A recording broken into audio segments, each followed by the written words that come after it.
नमस्कार। आज मैं फिर आपके सामने एक क्राइम की घटना लेकर उपस्थित हुआ हूँ। कल भाई हरेंद्र शर्मा ने लिखा था कमेंट में कि विभत्स, क्रूर और जानवरों से बदतर। सही लिखा था, ये उनकी भावनाएं हैं और जो वो देखते हैं हरेंद्र जी लिखते रहे हैं। लेकिन मुझे 2 दिन पहले रणवीर सिंह रमन साहब का एक कमेंट पसंद आया। उन्होंने कहा कि जब सादात हसन मंटो अपने शबाब पर थे, टॉप पर थे और उनकी कहानियों ने, स्टोरीज़ ने धूम मचा रखी थी, उनके अपने ज़माने की पार्टीशन की कहानियाँ और उस समय गुर्बत यानी गरीबी की कहानियाँ जब लिखते थे बिल्कुल कलेजा मुँह को आ जाता था। और सबसे ज़्यादा पढ़े जाने वाले उस समय के कथाकार थे, कहानीकार थे। उनसे लोगों ने कहा कि आपकी कहानियाँ बहुत ही विभत्स और अश्लील होती हैं, ये ठीक नहीं है, इसमें सुधार किया जाना चाहिए, इससे समाज पर बुरा असर पड़ता है। सादात अली मंटो ने 2 टूक जवाब दिया कि आप समाज में नारी के खिलाफ जुल्म रोक दीजिए, हम कहानियाँ लिखना बंद कर देंगे। मैं रणवीर सिंह रमन के इस कमेंट पर मैं, जिसको वो कहते हैं कि मैं बिल्कुल उनके कमेंट से 100% सहमत हूँ। मैं न तो मंटो हो सकता हूँ, न मैं कोई कथाकार हूँ, न मैं कोई कहानीकार हूँ।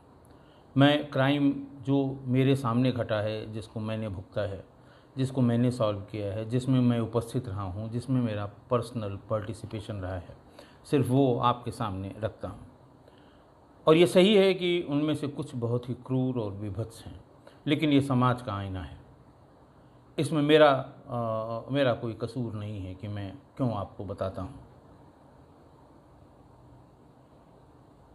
उन्होंने तो उस समय महिला पर अत्याचार की इस तरह की कहानियाँ बहुत, जिसको अश्लील भी कहा गया, जिसको बहुत विभत्स भी कहा गया, बहुत क्रूर कहा गया, उस समय लिखी थी। और वो उस समय के समाज की सच्चाई थी, समाज का आईना था।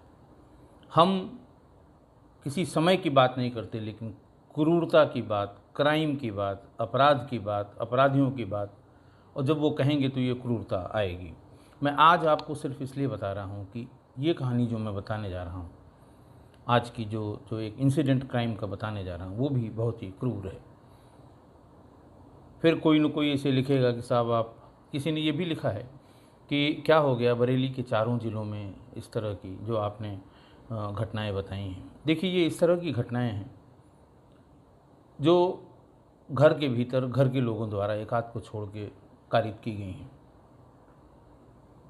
इसे हम तब तक नहीं रोक सकते जब समाज की सोच नहीं बदल जाती, जब समाज अपना भला बुरा सोचने समझने में सक्षम हो जाएगा, ये अपराध रुक जाएंगे और तब इसके किस्से कहानी कहने वाले भी कोई नहीं होंगे। सादात अली मंटो साहब ने उस समय महिलाओं पर उत्पीड़न, महिलाओं पर क्रूर हमले, महिलाओं पर हिंसा पर ये कहानियाँ लिखी थीं। अब उसमें सिर्फ बच्चे और जोड़ दीजिए। ये वर्तमान का प्रतिबिंब है, वर्तमान समाज का प्रतिबिंब है, वर्तमान में जो विचारधारा, जो ये माइंडसेट जिसे कहते हैं वो है, ये उसका प्रतिबिंब है। मैंने सोचा कि आज शुरू करने के पहले आपको बता दूं, वरना कोई हमारे मित्र, बहुत अच्छे मित्र लोग हैं, बहुत अच्छी टिप्पणियां लिखते हैं, कमी होती है उसको बता देते हैं। बहुत से लोगों ने बहुत सी जानकारी भी चाहिए है, लेकिन इतनी जानकारियां इतने लोगों को एक साथ दे पाना जो बहुत गंभीर है, कॉमन है, वो मैं ज़रूर दे देता हूँ। कमेंट्स में सभी पढ़ता हूँ।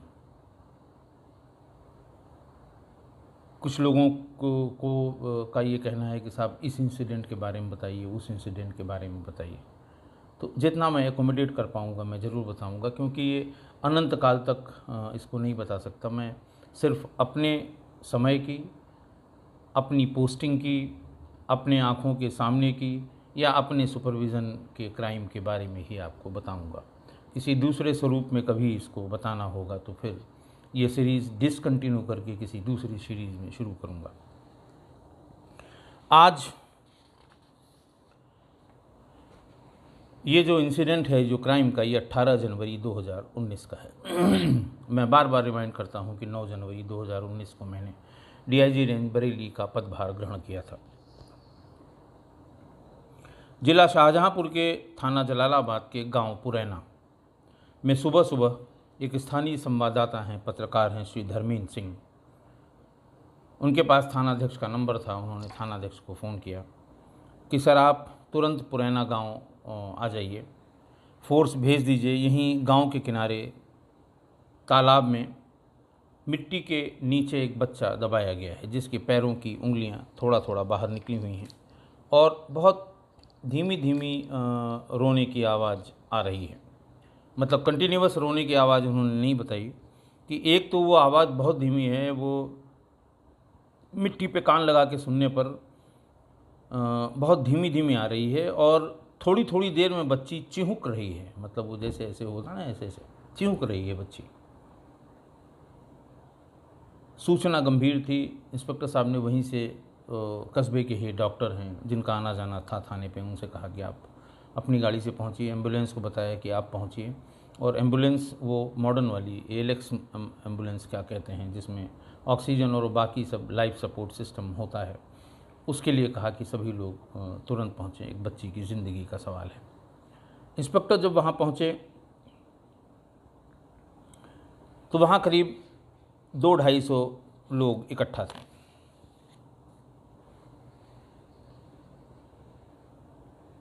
बच्ची को हाथ लगाने की हिम्मत कोई नहीं कर रहा था। जिस समय भाई धर्मेंद्र सिंह जो लोकल रिपोर्टर थे वो गए थे, तो उन्होंने बड़ी हिम्मत करके उसके मुंह के और उसके ऊपर से थोड़ी मिट्टी हटा दी थी। लेकिन 200-250 लोग इकट्ठा हुए, किसी की हिम्मत नहीं पड़ रही थी कि बच्ची को हाथ लगाएं। लोगों को ये डर लगता है कि कल को कोई आरोप लगा देगा कि आपने क्यों छुआ, आपने न छुआ होता तो बच्ची जिंदा रहती। ये इस तरह की बातें लोग अक्सर समाज में किसी को कहने पर कोई रोक नहीं है, कोई अपनी टिप्पणी करने पर, कोई अपनी बात कहने पर, बिना सुने हुए, बिना जाने हुए भी अपनी टिप्पणी करने वाले समाज में बहुत ढेर सारे लोग हैं। वहाँ जाने पर यह पता लगा कि ये बच्ची है, बेटी है, उम्र होगी कोई 3-4 साल। वैसे तो बच्ची लगभग संज्ञा शून्य हो गई थी, लेकिन जो मैं बता रहा था कि वो रह रहे के चिहुक रही थी। एम्बुलेंस आ गई। एम्बुलेंस में जो डॉक्टर साहब उतरे, उन्होंने फ़ौरन उसके मुंह की मिट्टी साफ़ की, पूरा अच्छे से जो उनके पास कॉटन होता है उससे साफ़ किया। उसके बाद उसे ऑक्सीजन लगाया, एक सफ़ेद कपड़े में लपेटा और स्वयं अपनी गोद में लेके वहाँ से भागे। उन्होंने बताया कि जान तो अभी है इसमें, लेकिन सेंसेस नहीं है। अगर जल्दी इसको medical aid, required medical aid दे दी जाए तो हो सकता है बच्ची की जान बच जाएगी। डिस्ट्रिक्ट हॉस्पिटल पहुंच गई एम्बुलेंस से बच्ची। पीछे पीछे पुलिस वाले भी भाग के गए कि देखें इसमें इलाज में कोई लापरवाही न हो, क्योंकि भीड़ ज़्यादा थी वहाँ पर। यानी बच्ची की इस हालत पर ज़्यादा लोग परेशान थे, टीका टिप्पणी कर रहे थे, अपनी तरफ से जो उनके पास ज्ञान था वो ज्ञान दे रहे थे।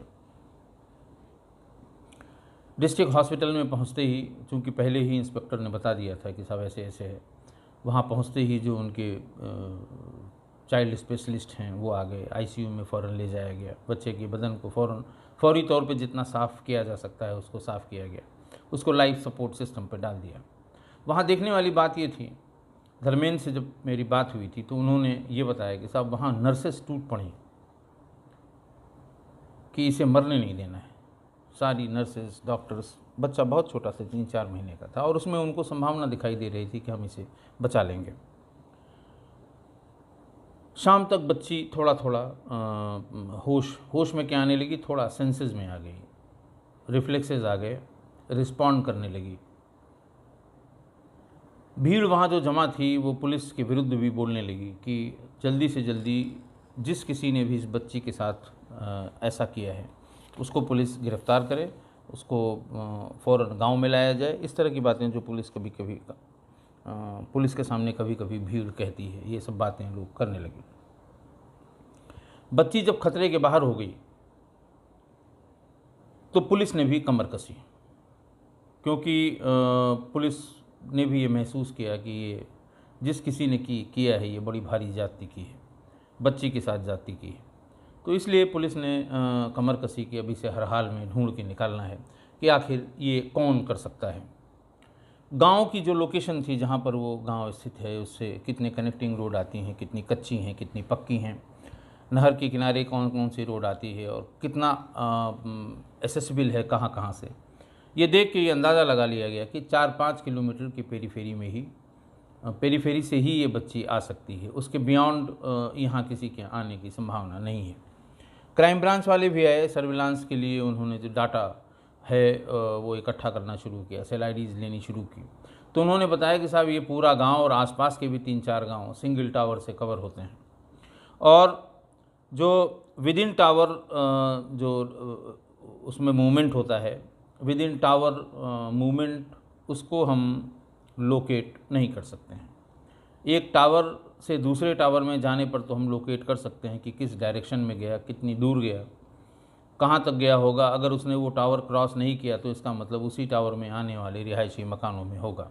लेकिन अगर कोई एक ही टावर की छत्र छाया में, एक ही टावर के कवरेज एरिया में एक तरफ से दूसरी तरफ जाता है तो बहुत ज़्यादा होगा। आप सेल का मूवमेंट देख सकते हैं कि सेल 1 से सेल 2 में गया, सेल 2 से सेल 3 में गया, सेल 3 से फिर सेल 1 में गया। इसके अलावा और कोई संभावना नहीं है। उन्होंने लगभग हाथ खड़े कर दिए सर कि इसमें बहुत ज़्यादा, जब तक कि कोई रेफरेंस के लिए कोई नंबर न मिल जाए या किसी के बारे में पता न लग जाए, ऐसे रैंडम यहाँ डाटा कलेक्शन में कोई फ़ायदा नहीं होगा। ये कहा गया कि मुखबिर लगाए जाएं। जितने गांव, 3-4 गांव जो आइडेंटिफाई किए गए, उसमें सादे वस्त्र में सिपाहियों को अपने अपने मुखबिर को एक्टिवेट करने के लिए, और जो उनके संपर्क सूत्र हैं, देखिए हर सिपाही के हर गांव में कुछ संपर्क सूत्र हैं, कुछ नोटोरियस लोग रहते हैं, कुछ बहुत संभ्रांत लोग रहते हैं, एक प्रधान भी रहता है, एक पूर्व प्रधान भी रहता है। तो उस गांव के बारे में बीट कांस्टेबल को अच्छी जानकारी रहती है कि फ़लाँ आदमी है, इसने फ़लाँ ज़िले में चोरी की थी, उसका वहाँ से वारंट आया है। तो तामील करने गए तो उससे पूछा भी कि वहाँ कौन सा कांड कर दिया था। तो इस तरह से उसमें पोटेंशियल के बारे में, इसके बारे में, और ये भी जानते हैं वो कि किसी के कहने पर कौन कितनी सूचना हमको दे सकता है। सूचना शाम तक मुखबिर ले आया। मुखबिर ने यह कहा कि पास का गांव एक है मुड़िया, थाना उसका दूसरा लगता है कांठ, लगता है शाहजहांपुर का। एक दंपत्ति उस दिन रात में पैदल ही तालाब की तरफ जाते हुए दिखा था, जिसके गोद में एक बच्चा था। बच्चा थोड़ा थोड़ा रो रहा था। ठीक उसी समय जिसने देखा था उसने बताया कि उस समय में पुरैना से बुज़ुर्ग व्यक्ति थे कि पुरैना से साइकिल से घर, पुरैना के एक बुज़ुर्ग व्यक्ति ने बताया कि वो साइकिल से अपने घर वापस आ रहे थे, और उन्होंने रुककर पूछा भी कि इतनी रात आप लोग कहाँ जा रहे हैं, बच्चा आपकी गोद में रो रहा है। ये बताया कि महिला बुर्के में थी और पुरुष कम्बल ओढ़े हुए था, क्योंकि जनवरी का महीना था, कड़ाके की ठंड थी। ये सवाल पूछने पर दंपत्ति ने कहा कि बच्चे को दस्त हो रहे थे, डॉक्टर को दिखा के वापस लौट रहे हैं। चूँकि महिला साथ में थी, बच्चा रो रहा था, बुज़ुर्ग व्यक्ति थे, बहुत ज़्यादा ठंडक थी, रात के 12 बज रहे थे, तो इससे ज़्यादा न उन्होंने पूछा, न दंपत्ति ने कुछ बताया। ये तय हो गया कि गांव मुड़िया का ही ये बच्चा है, और जो दंपत्ति हैं, संभावना ये है कि उनके माँ बाप होंगे या कोई परिजन होंगे जो उसको लिए हुए थे। पूरे गांव में पता करने की कोशिश की गई कि कोई बच्चा गायब हुआ हो, या किसी को कोई शिकायत हो कि साहब हमारा बच्चा परसों से नहीं मिल रहा है, या किसी को कोई आरोप लगाए कि साहब हमारे बच्चे को फलां लेके गए थे, अभी तक लौटाया नहीं, उन्होंने अभी तक लौटे नहीं। इस तरह की कोई बात पता नहीं लगी। 20 तारीख को, 18 तारीख की ये घटना थी, 20 तारीख को गांव में ही किसी व्यक्ति ने चुपचाप मुखबिर के थ्रू अपने जो सिपाही वहाँ लगे थे उनको बताया कि गांव के ही फुद्दन खां का बेटा शादाब और उसकी बीबी नगमा रात में 10 बजे अपने बच्चे को लेकर मुड़िया गांव से पुरैना गांव की तरफ, मतलब जो रास्ता जाता है उस रास्ते पर देखे गए हैं। और ऐसा लगता है कि ये बच्चा है, ये बच्ची भी उन्हीं लोगों की होनी चाहिए। फ़ौरन शादाब और नगमा को घर से उठाया गया, थाने पर लाया गया। जब पूछताछ हुई तो पूछताछ का एक बिंदु ये भी होता है कि तुम्हारे बच्चे कितने हैं। तो दोनों ने अपने बच्चों की जो संख्या बताई उनमें से एक कम करके बताया। इसको वेरीफाई करने के लिए जो शादाब के पड़ोसी थे, इमीडिएट नेबर्स, उन 2-3 परिवारों को भी थाने पर लाया गया। बात साफ़ हो गई। उन्होंने बताया साहब 3-4 महीने पहले ही इसको एक बच्ची को इसने जन्म दिया था, रोती बहुत थी, इधर 2 दिन से उसके रोने की आवाज़ नहीं आ रही है। बात क्लियर हो गई कि बच्चे इन्हीं के थे और बच्ची इसी की थी, लेकिन ये झूठ बोल रही है। फिर बहुत छोटी सी, जैसे उनको बताया गया कि ये तुमने क्यों नहीं बताया 4 महीने पहले, तो बहुत छोटी सी पूछताछ शुरू हुई और दोनों ही टूट गए। उन्होंने कबूल किया कि हाँ ये मेरी ही बेटी है, और बताया कि जब इसकी पैदाइश हुई थी ये तभी से बीमार रहती है और इसका इलाज पास के गांव जमुनिया दौलतपुर के रहने वाले अबरार, जो झाड़ फूंक का काम करते हैं, वो किया करते थे। अब आप समझ सकते हैं कि आपको एक कॉमन कैरेक्टर हर गांव में मिलेगा, झाड़ फूंक करने वाला तांत्रिक। एक कैरेक्टर का मैंने और भी जिक्र किया है, झोला छाप डॉक्टर, जो कभी कभी अपने नाम के आगे RMP लिखे रहते हैं, रजिस्टर्ड मेडिकल प्रैक्टिशनर। वो डिग्री कम लिखते हैं, या फिर तमाम और थोड़ा सा डेविएट करके तमाम डिग्री हैं जो देखने में तो वैसे ही लगती हैं जैसा लोग समझते हैं कि डॉक्टर की डिग्री है, लेकिन वो डेविएटेड होती हैं, वो आँखों को धोखा देने के लिए हैं। तो जैसा सब जगह होता था, ये सज्जन भी वहाँ पर झाड़ फूंक से दवा करते थे, इलाज करते थे। पति पत्नी ने बताया साहब हम लोग इलाज करा करा के परेशान हो गए थे। इसी बीच एक दिन अबरार ने बताया कुछ अपना जादू मंत्र टोना जो ड्रामा करते हैं वो सब वो किया, और उसके बाद ये बताया कि सुनो, इस बच्ची को फ़ौरन किसी गड्ढे में गड्ढा खोद के उसमें दबा दो, वरना ये तुम्हारे पूरे परिवार का सत्यानाश कर देगी, तबाह कर देगी, बर्बाद कर देगी। और जैसे ही दबा के लौटोगे वैसे ही तुम्हें खुशियाँ मिलने लगेंगी, तुम्हारा परिवार तरक्की करेगा, तुम्हारे पास पैसा आने लगेगा। बात तो जैसा दोनों बता रहे थे इनको कुछ अटपटी लगी, और फिर इन्होंने कोरिलेट किया कि हाँ जब से ये हुई है अभी 3 ही महीना हुआ और चोरी भी हो गई और फलाना वाला खेत भी बिक गया, और तरह तरह की जो ख़राब चीज़ें होती हैं उसको आदमी कोरिलेट कर लेता है, अच्छी चीज़ें जो हुई हैं उसको भूल जाता है। कोरिलेट किया तो उनको लगा कि हाँ इसके होने के बाद से ही हमारा बुरा वक्त शुरू हुआ है। ये बिल्कुल सही कह रहे हैं, और अगर इसको गड्ढा खोद के दबा देंगे तो शायद हमारा अच्छा वक्त आ जाए। बच्ची की माँ नगमा ने कहा कि पहले हम अपनी बहन और बहनोई से भी इस सिलसिले में बात कर लेते हैं, हम लोग कोई इस तरह का डिसीजन अकेले लेंगे हो सकता है गलत हो जाए। ये लोग सीधे वहाँ से नगमा अपनी बहन आसमा और बहनोई नाज़िम उर्फ मुन्ना से मशवरा करने चली गई और बताया कि ऐसे ऐसे इसकी तबीयत ख़राब रहती है, तबीयत ठीक होने का नाम नहीं ले रही है, मैं बहुत परेशान हूँ। और आज अबरार मियाँ ने ये बताया है कि ये जब से पैदा हुई है तब से कुछ इसका ग्रह नक्षत्र ठीक नहीं है और तमाम साए हैं इस पर, तमाम ये है, और ये बर्बाद कर देगी तुम्हारे पूरे ख़ानदान को, लिहाजा इसको किसी कहीं गड्ढा खोदकर गड्ढे में दफना दिया जाए और ज़िंदा दफनाया जाए। बच्ची के मौसी और मौसा यानी आसमा और नाज़िम उर्फ मुन्ना, इन दोनों ने बात सुनते ही फ़ौरन कहा कि यह काम तुरंत कर डालो, जल्दी से जल्दी कर डालो, लेकिन क्योंकि बात मुझे भी लग रही कि इसके होने के बाद से ही सारी चीज़ें गड़बड़ हो रही हैं। नगमा ने कहा कि ये हर समय रोती है, मान लिया रात को हम ले जाएं इसे कहीं दफन करने के लिए और रोने लगे, कोई आ जाए फिर तो बहुत दिक्कत होगी। तो फिर बच्ची की मौसी ने बताया कि ऐसा है कि जब बच्चे बहुत रोते हैं तो हम लोगों के यहाँ या सभी जगह गांव में माँ जो है उनको एक सरसों के बराबर अफ़ीम बाज़ार से ले आते हैं, सरसों के बराबर अफ़ीम केले में मिक्स करके मेश उसका बना लेते हैं और बच्चे को चटा देते हैं। केले की वजह से बच्चा उसका सेवन कर लेता है और फिर घंटे 2 घंटे बाद वो उसको नींद आ जाती है। वो घंटे 2 घंटे और या 3 घंटे वो सो जाता है, फिर उठता है।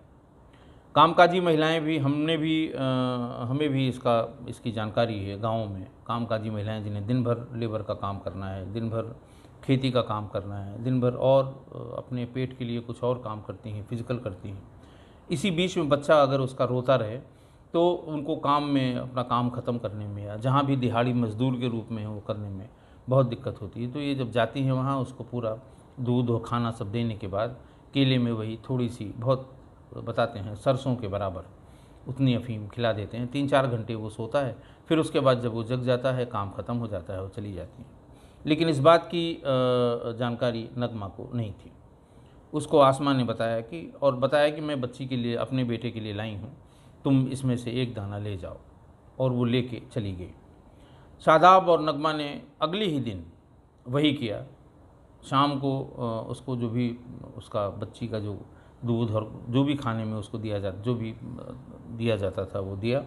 और उसके बाद लास्ट में वही अफ़ीम थोड़ी सी केले में मिला के दी उसको और अंदाज़ लगाया कि 1 घंटे में ये सो जाएगी। फिर तालाब का इनको अंदाज़ा था, क्योंकि सूखी ज़मीन पे गड्ढा खोदने के लिए कोई न कोई औजार चाहिए, और अगर औजार लेके चलेंगे, गांव में किसी ने देख लिया तो किसी को भी शक नहीं रहेगा कि यही ले गया था फावड़ा, इसी ने खोद के गाड़ा होगा। तो इसलिए ऐसी जगह चलो जहां हाथ से ही गड्ढे को खोद दिया जाए और इसको वहाँ दफन कर दिया जाए, इसको वहाँ जिंदा गाड़ दिया जाए। इसलिए वो थोड़ा लंबा रास्ता लेके ये तालाब तक पहुँच गए। करीबन 11 बजे रात ये तालाब पहुँच गए थे, जहाँ बिल्कुल पानी ख़त्म होता है और एकदम गीली मिट्टी होती है। वहाँ हाथ से उसमें गड्ढा खोदकर बच्ची को सीधा लिटा दिया और फ़ौरन उस पर वही गीली मिट्टी डाल दी और हाथ धोकर वहाँ से घर की तरफ भाग गए। ये पूरा किस्सा जब पुलिस ने सुना तो उसने शादाब और नगमा की बहन आसमा और उसके हस्बैंड नाजिम उर्फ मुन्ना और वो तांत्रिक अबरार, इन सब को थोड़ी ही देर में गिरफ्तार कर लिया गया। इनके ऊपर धारा 307, 120B, 34 जितना इन्होंने किया था उनसे ये जुर्म आयत होता था इन पे। इसमें इनको 21 जनवरी को पुलिस ने जेल भेज दिया। अब बच्ची एकदम स्वस्थ है इस समय वर्तमान में, और ये जो कारा होता है, कारा यानी सेंट्रल एडॉप्शन रिसोर्स अथॉरिटी, विशेषज्ञ दत्तक ग्रहण अभिकरण लखीमपुर खीरी के सेंटर में अभी है। 2 साल, सवा 2 साल, 2.5 साल की होगी है, पूर्णतः स्वस्थ है। और एडॉप्शन के लिए जो प्रक्रिया होती है, जो लोग, बहुत लंबी प्रक्रिया होती है और बहुत ढेर सारे इसमें राइडर हैं, तो जिसके जो भी इसे अडॉप्ट करना चाहेगा इसे ले जा सकता है। 5 मुलजिम, पति पत्नी, बच्ची के माँ बाप, उनके बहन बहनोई और वो तांत्रिक, 5 अभी जेल में हैं और मुकदमा ट्रायल पर है। अब ये बात समझ में नहीं आती। ये बात कोई बहुत ऐसा नहीं है कि वंस अपॉन ए टाइम की बात हो, सन 47 के पहले की बात हो। ये अभी सिर्फ 2 साल पहले की बात है। बच्ची बीमार है और हमें नहीं लगता कि कोई गांव ऐसा है जहां से 5-7 किलोमीटर के रेडियस में कोई छोटा मोटा अस्पताल ना हो। वैसे तो सरकारी अस्पताल ही होगा, नहीं तो ज़रूर अच्छे डॉक्टर्स भी होंगे। जितना पैसा तांत्रिक आपको डरा के, मानसिक रूप से डरा के वसूल लेता है, उससे कम पैसे में आप उसका डॉक्टर के यहाँ जाके इलाज करा सकते हैं। अभी तक इतना समाज आगे बढ़ गया, और आपको कोई ज़रूरत है तो आप इंटरनेट पर देखिए। सारे बच्चे कोई ऐसे नहीं हैं जो आज की तारीख में एंड्रॉयड मोबाइल ऑपरेट करना न जानते हैं। आप बच्चों से कहिए कि पूछो भाई ये सब है, इसमें कौन सी दवा लगेगी, कहाँ हम पास में दिखाना चाहते हैं, कौन डॉक्टर देखेगा। इतना आगे जाने के बाद भी हम बहुत आगे निकल गए हैं। मैंने तो सारे दौर देखे हैं, बुरे से बुरा और अच्छे से अच्छा। मैं शुरुआत के जो अपने पार्ट्स हैं उसमें मैंने हमेशा इसका जिक्र किया है कि एक वो ज़माना था जो लैंडलाइन फ़ोन के अलावा, दूरदर्शन के अलावा कोई चीज़ ऐसी नहीं थी, रेडियो के अलावा, जो इंटरटेनमेंट या सूचना का साधन बन सके। और आज हम कहाँ खड़े हैं, सारी दुनिया आपकी मोबाइल पर है। आप इसी में समाचार देख लेते हैं, इसी में समाचार पत्र देख लेते हैं, इसी में बच्चों से कहीं भी 1 to 1 बात कर सकते हैं, किसी से भी कहीं आपकी सूचना कहीं पहुंचानी हो पहुंचा सकते हैं। और फिर भी आप तांत्रिक के पास दवा इलाज कराने के लिए जा रहे हैं। हमें इसका आत्मचिंतन करना होगा। हम तो खुद अपने आप को इससे बचाएं। आपके आस पड़ोस में कोई भी हो, ज़रूरी नहीं है कि वो आप ही के स्तर का हो सकता है वो आपसे बहुत निम्न स्तर का वो बेचारा गरीबी रेखा के नीचे जीने वाला व्यक्ति हो सकता है उसे 2 जून रोटी के लिए बहुत मशक्क़त करनी पड़ती हो, लेकिन आप इतना तो बता ही सकते हैं कि इस बच्चे की इस बीमारी का इलाज फलां जगह है, बजाय इसके कि वो तांत्रिक के पास भटके और इस तरह की गलत राय में पड़ के और अपना भी जीवन खराब करे और बच्चे का भी। आज बस इतना ही। बहुत बहुत धन्यवाद।